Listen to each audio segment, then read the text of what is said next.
բարեփոխում անելու համար անձը պետք է պարտադիր ունենա 3 գիծ, սա պարտադիր է, հավատացեք, այս 3-ից որևիցե մեկի բացակայությունը դա նշանակում է, որ մեծ է հավանականություն, որ ձախողվի։ Առաջինը տեսական գիտելիքներ, պարտադիր է դա։ Երկրորդը փորձ, այսինքն ինքը պետք է իմանա, թե ինչպես պետք է մարդկանց հետ խոսել, որովհետև իր խնդիրը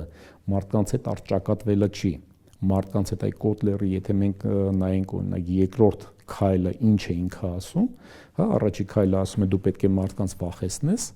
ճակերտավոր, ինչ կլինի, եթե այդ բարեփոխումը չանեք, հա, բայց երկրորդ քայլում ասում է դու պետք է մարդկանց leverage բերես քո կողքին, իրենց բացատրես ու կամաց քո ռեֆորմի կրողներ պետք է սարքես։ Այս երկրորդ քայլը դու պետք է իմանաս դա ոնց է անում։ Հասկանում եք, եթե փորձ չունենաս, այստեղ էլ ես ձախողում, որովհետև սրով որևիցե բանի չես հասնի։